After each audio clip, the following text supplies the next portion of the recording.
আসসালামু আলাইকুম। আজকে নবম শ্রেণীর ইংলিশ বইয়ের chapter 5 expressing solution to A problem এর 5.1.2 এই এক্সপিরিয়েন্সটি নিয়ে আমরা আজকে আলোচনা করব। তো দেখি এখানে কি বলা হয়েছে। Now read the Rifa's thoughts on a day of challenge. A day of challenge অর্থাৎ একটা দিনের চ্যালেঞ্জ সম্পর্কে রিতার যে ভাবনাটা রয়েছে সেটা পড়ো। And discuss the following questions in pairs groups, এবং নিচের যে প্রশ্নগুলো রয়েছে সেগুলো জোড়ায় বা দলে আলোচনা করো। Letter share your responses with the class, তারপর তোমার যে উত্তরটা হবে সেটা শ্রেণীকক্ষে শেয়ার করো। তো এখানে আমরা দেখতে পাচ্ছি যে আমাদেরকে একটি টেক্সট দিয়েছে, রিতার একটা কঠিন দিনের ওপর একটি টেক্সট দিয়েছে। আমাদেরকে এই টেক্সটটি পড়তে হবে এবং পড়ার পর আমাদের কিছু প্রশ্ন দিয়েছে, সেই প্রশ্নগুলোর উত্তর আমাদেরকে করতে হবে। তো আমরা প্রথমে এই টেক্সটটি অর্থ সহকারে পড়বো এবং তারপর এটার উত্তর করার চেষ্টা করব। তো এখানে বলা হয়েছে today is my exam day, আজকে আমার পরীক্ষার দিন। Today is my exam day, আজকে আমার পরীক্ষার দিন। And it feels like one of the toughest days of my life, এবং এটা মনে হচ্ছে যে আমার জীবনের সবচেয়ে কঠিনতম দিনগুলোর মধ্যে এটি হচ্ছে একটি। টাফেস্ট মানে কঠিন, সবচেয়ে কঠিন যে দিনগুলো রয়েছে তার মধ্যে একটি দিন হচ্ছে আজকের এই এক্সামের দিনটি। I had high hopes for this exam, আমার এই পরীক্ষাটি সম্পর্কে খুব আশা ছিল, অর্থাৎ আমি ভালো করব এরকম একটা আশা এই রিফার ছিল। হোপস মানে আশা। বাট আনফর্চুনেটলি, কিন্তু দুর্ভাগ্যবশত, I could not finish the inter syllabus due to my health problems, কিন্তু দুর্ভাগ্যবশত আমি আমার স্বাস্থ্যগত সমস্যার কারণে পুরো সিলেবাসটি কমপ্লিট বা শেষ করতে পারিনি। ইন্টার মানে পুরো সিলেবাস, ডিউ টু মানে কারণে, মাই হেলথ প্রবলেমস আমার স্বাস্থ্যগত কারণে, অর্থাৎ সে অসুস্থ ছিল যার কারণে সে তার যে পুরো সিলেবাসটা রয়েছে সেটা কমপ্লিট করতে পারেনি। দ্য থিং ইজ, বিষয়টা হচ্ছে এই যে, my mother has been suffering from a high fever for a couple of days, আমার মা প্রচণ্ড জ্বরে কয়েকদিন ধরেই ভুগতেছে। অর্থাৎ তার এই ঘটনাটি বলতেছে কেন সে তার ইন্টার যে সিলেবাস বা পুরো সিলেবাসটি রয়েছে সেটা কমপ্লিট করতে পারেনি। তার মা কিছুদিন ধরেই, কাপল অফ ডেজ মানে কিছুদিন ধরেই অসুস্থ বা প্রচণ্ড জ্বরে ভুগছিল। সাফারিং ফ্রম হাই ফিভার, প্রচণ্ড জ্বরে ভুগছিল। So I couldn't bring a tiffin and bought snacks from the roadside shop, তো তাই সে টিফিন নিয়ে যেতে পারেনি, যেহেতু তার মা অসুস্থ ছিল তার কারণে তাকে টিফিন তৈরি করে দিতে পারেনি, এবং সে রাস্তার সাইডের যে দোকানগুলো রয়েছে সেগুলো থেকে স্ন্যাক্স কিনে খেয়েছিল। ব্রিং মানে নিয়ে যাওয়া এবং বট মানে হচ্ছে কেনা, অর্থাৎ সে স্ন্যাক্স কিনেছিল রাস্তার সাইডের দোকান থেকে এবং সেগুলোই খেয়েছিল। Probably that caused a digestion problem and I have been in severe pain for last 2 days. সম্ভবত এটাই আমার হজমের সমস্যা করেছে, অর্থাৎ এই তার যে রাস্তার ধারে স্ন্যাক্স খাওয়া এটাই তার হজমের সমস্যা হয়েছে। ডাইজেশন মানে হচ্ছে হজম। প্রবাবলি মানে সম্ভবত, and I have been in severe pain for the last 2 days, এবং আমি গত 2 দিন ধরে খুব যন্ত্রণায় ভুগতেছি। It's been hard to concentrate on my studies, এটা আমার পড়াশোনাতে মনোযোগ বসাতে খুবই কষ্টসাধ্য ছিল। কনসেন্ট্রেট অন মাই স্টাডিজ মানে পড়াশোনাতে মনোযোগ, এটা খুবই কঠিন ছিল। অন দ্য এক্সাম ডে, পরীক্ষার দিন, I started to go to the school in scoring heat wave, পরীক্ষার দিন আমি প্রচণ্ড গরমে স্কুলে যেতে শুরু করলাম। স্কোরিং হিট ওয়েভ মানে প্রচণ্ড গরম, অর্থাৎ বাইরে খুব রোদ উঠেছে সেরকম একটা আবহাওয়াকে এখানে বোঝানো হয়েছে। ইট ওয়াজ বার্নিং আউটসাইড, বাইরে খুবই রোদ অর্থাৎ প্রচণ্ড রোদ বা গরম রয়েছে। And I was desperately looking for a rickshaw, এবং আমি মরিয়া হয়ে একটি রিক্সা খুঁজতেছি বা রিক্সা জন্য অপেক্ষা করতেছি। ডেসপারেটলি মানে হচ্ছে মরিয়া হয়ে, লুকিং ফর এ রিক্সা একটি রিক্সা খোঁজা। আনফর্চুনেটলি দুর্ভাগ্যবশত, নান ওয়ার ইনসাইড কোনো রিক্সাই আশেপাশে ছিল না। And with no shed nearby to wait, এবং আশেপাশে অপেক্ষা না করে I began to walk, আমি হাঁটা শুরু করলাম, thinking about the consequences of not planting trees and preserving the greenery that protects our lives. পরিণতি এবং আমাদের জীবন রক্ষা করে এমন সবুজ গাছপালা রক্ষা করা সম্পর্কে ভাবতে ভাবতে হাঁটতে শুরু করলাম।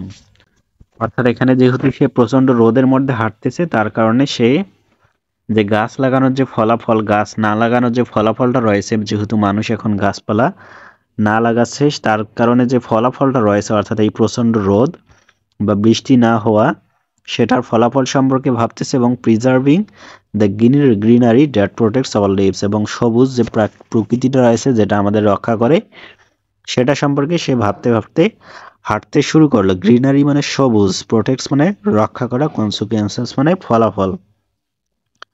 এরপর আমরা দেখি, by the time I reached school, যখন আমি স্কুলে পৌঁছালাম, the exam had already started, পরীক্ষা তখন ইতিমধ্যেই শুরু হয়ে গিয়েছিল। অর্থাৎ এই রিফা স্কুলে পৌঁছানোর আগেই কিন্তু তার পরীক্ষা শুরু হয়ে গিয়েছিল। অলরেডি মানে ইতিমধ্যেই, রিচড মানে হচ্ছে পৌঁছানো। I was so stressed that I could not answer all the questions. আমি এতটাই চাপে বা এতটাই স্ট্রেসফুল ছিলাম যে আমি সবগুলো প্রশ্নের উত্তর করতে পারিনি। অর্থাৎ রিতা তার যে পরীক্ষা রয়েছে তার সবগুলো প্রশ্নের উত্তর করতে পারেনি। ফিলিং আনস্যাটিসফাইড, অতৃপ্তি বোধ করে, I completed the exam and left the hall. আমি পরীক্ষা শেষ করলাম এবং এক্সাম হল থেকে বের হলাম, অর্থাৎ পরীক্ষার যে হল রয়েছে সেখান থেকে বের হলাম অস্বস্তি নিয়ে। হোয়াইল লিভিং, যখন বের হচ্ছিলাম বা যাচ্ছিলাম, আই মেট মাই ফ্রেন্ড, আমি আমার বন্ধুর সাথে দেখা করলাম, অর্থাৎ একটা বন্ধুর সাথে সাক্ষাৎ হলো। অ্যান্ড টু মাই সারপ্রাইজ, এবং আমি অবাক হলাম, আই নোটিসড, অবাক হয়ে আই নোটিসড, অর্থাৎ সে নোটিস করলো, সে ইন্টেনশনালি অ্যাভয়েড মি, সে আমাকে ইচ্ছাকৃতভাবে অ্যাভয়েড করলো, অর্থাৎ উপেক্ষা করলো, আমাকে দেখেও না দেখার ভান করা, যে সেটাই এখানে বলা হয়েছে। অ্যাভয়েডেড মি, আমাকে অ্যাভয়েড বা উপেক্ষা করলো। ইন্টেনশনালি মানে হচ্ছে ইচ্ছাকৃতভাবেই। অর্থাৎ এই রিফা যখন সে পরীক্ষা শেষ করে তার হল থেকে বের হচ্ছিল, তখন তার একটা বন্ধুর সাথে দেখা হলো, কিন্তু সে অবাক হয়ে দেখলো যে তার বন্ধু তাকে ইন্টেনশনালি বা ইচ্ছাকৃতভাবে তাকে অ্যাভয়েড করলো। I remembered she had sought my help previously. তো আমি মনে করছিলাম, অর্থাৎ আমার মনে হচ্ছিল, তার মনে পড়লো যে সে তার কাছ থেকে এর ইতিমধ্যেই কিন্তু সাহায্য চেয়েছিল। প্রিভিয়াসলি মানে আগে, অর্থাৎ এই পরীক্ষার হলে বা তার আগে তার কাছ থেকে সাহায্য চেয়েছিল। But I could not assist her due to my health, আমি আমার স্বাস্থ্যগত কারণে তাকে সাহায্য করতে পারিনি। অ্যাসিস্ট মানে সাহায্য করা, ডিউ টু মাই হেলথ, তার স্বাস্থ্যের কারণে। Her avoidance added to my sadness, তার অ্যাভয়েডেন্স বা উপেক্ষা আমার দুঃখকে আরও বাড়িয়ে দিল। রেইনফোর্সিং দ্য বিলিভ দ্যাট, এটা বিশ্বাসকে ত্বরান্বিত করে যে, life is not easy and comes with many problems that demand attention, জীবন সহজ নয় এবং অনেক সমস্যা নিয়ে আসে যেটা ডিমান্ড অ্যাটেনশন, অর্থাৎ মনোযোগ দাবি করে। তো এখানে উপরে যে রিফা যে সমস্যাগুলো ফেস করলো যার কারণে তার এই কথাগুলো কিন্তু মনে হচ্ছে যে লাইফ ইজ নট ইজি, জীবন সহজ নয়, কামস উইথ মেনি প্রবলেমস, অনেক সমস্যা নিয়ে আসে এবং মনোযোগ দাবি করে। তো এই টেক্সটটি আমরা পড়লাম অর্থ সহকারে, এবং এই টেক্সটটি পড়ার পর কিন্তু আমাদেরকে যে নিচে প্রশ্নগুলো রয়েছে সেই প্রশ্নগুলোর উত্তর নিয়ে আলোচনা করতে বলা হয়েছে। তো এখানে আমরা দেখতে পাচ্ছি আমাদেরকে 5টি প্রশ্ন করেছে। প্রথম প্রশ্নটি হচ্ছে, why does Rifa believe life is not easy, কেন রিফা বিশ্বাস করে যে জীবন সহজ নয়, এটা হচ্ছে প্রথম প্রশ্ন। তো এই প্রশ্নটির উত্তর এখন আমরা দেখব। তো এই প্রশ্নটির উত্তর হবে, Rifa believes life is not easy because she is faced multiple challenges. Rifa বিশ্বাস করে জীবন সহজ নয় কারণ সে অনেকগুলো চ্যালেঞ্জের মুখোমুখি হয়েছিল, including health issues, family responsibilities, transportation difficulties, and social stressors like feeling neglected by friends. Rifa বিশ্বাস করে যে জীবন সহজ নয়, কারণ সে অনেকগুলো সমস্যার মুখোমুখি হয়েছিল। তার মধ্যে রয়েছে হেলথ ইস্যুস, স্বাস্থ্যগত সমস্যা, ফ্যামিলি রেসপন্সিবিলিটিস, পরিবারের দায়িত্ব, অর্থাৎ তার মা অসুস্থ হয়ে গেছিল সেটাই, ট্রান্সপোর্টেশন ডিফিকাল্টিস, অর্থাৎ যাতায়াত সমস্যা, সে রিক্সা জোগাড় করতে ব্যর্থ হয়েছিল, অ্যান্ড সোশ্যাল বা সামাজিক যে চাপ রয়েছে সেটা, like feeling neglected by friends, তার যে বন্ধুর দ্বারা উপেক্ষা হওয়া, সেটা তার অনুভূত হওয়া। তো এই সমস্যাগুলোর কারণে সে মনে করেছে যে জীবন সহজ নয়।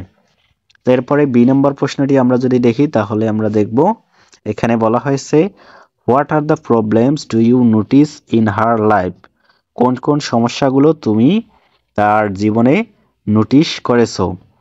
তো এই প্রশ্নটির উত্তর হবে the problems in Rifa's life including health issues both hers and her mother's.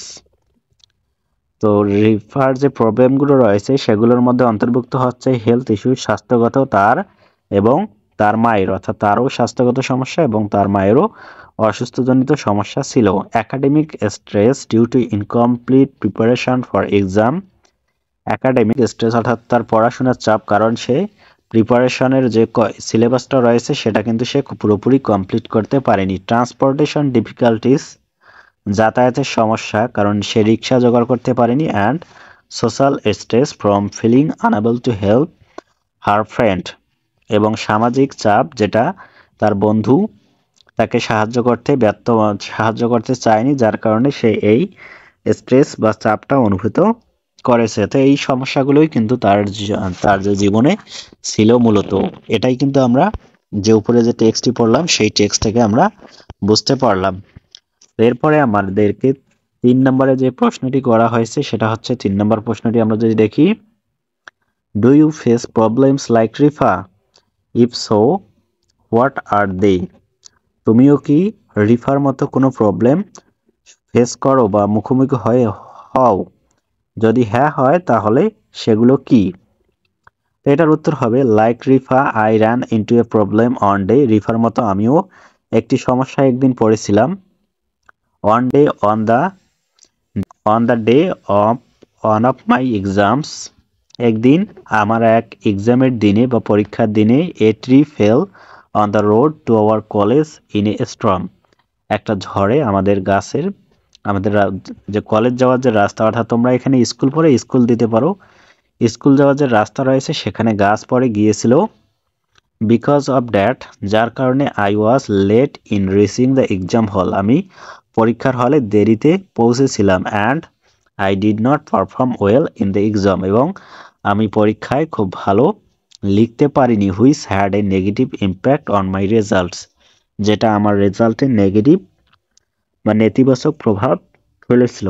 এটা হচ্ছে 3 নম্বর প্রশ্নের উত্তর। এখন আমরা 4 নম্বর প্রশ্নটি দেখব। 4 নম্বর প্রশ্নে বলা হয়েছে how do this problems affect you, your family and your friends, এই যে উপরে যে সমস্যাগুলো তুমি লিখলে সেই সমস্যাগুলো কিভাবে তোমাকে, তোমার পরিবারকে এবং তোমার বন্ধুদেরকে প্রভাবিত করে। এটার উত্তর হবে I am very depressed because of this problems, আমি এই প্রবলেমগুলোর কারণে বা এই সমস্যাগুলোর কারণে আমি খুব হতাশায় থাকি। Due to my negative results, আমার নেগেটিভ রেজাল্টস বা নেগেটিভ ফলাফলের কারণে। My family is also not in a good mental condition, আমার পরিবারও খুব ভালো মানসিক অবস্থায় থাকে না। And due to some depression, এবং আমার হতাশায় থাকার কারণে contact with my friends is reduced, আমার বন্ধুদের সাথে যোগাযোগটা কমে যায়। তো এটাই কিন্তু আমাদের বন্ধুদের এবং আমাদের পরিবারের এই সমস্যাগুলো প্রভাবিত করে এইভাবেই।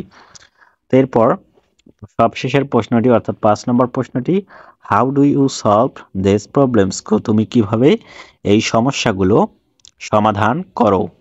তো 5 নম্বর প্রশ্নটির উত্তর হবে টু সলভ দিস প্রবলেমস, এই সমস্যাগুলো সমাধান করতে আই প্রায়োরিটাইজ সেলফ কেয়ার, আমি নিজের প্রতি যত্ন দেওয়াকে গুরুত্ব দেই। Seek support from friends and family, পরিবার এবং বন্ধুদের কাছ থেকে সাপোর্ট খুঁজি। Discuss challenges openly with family, পরিবারের সাথে খোলামেলাভাবে আলোচনা করি। And try to remain stress free, এবং স্ট্রেস ফ্রি বা চাপমুক্ত থাকার চেষ্টা করি। এই হচ্ছে এই প্রশ্নগুলোর উত্তর। আশা করি তোমরা বুঝতে পেরেছো কিনা সেটা অবশ্যই কমেন্ট করে জানিয়ে দাও। আজকের ক্লাসটি করা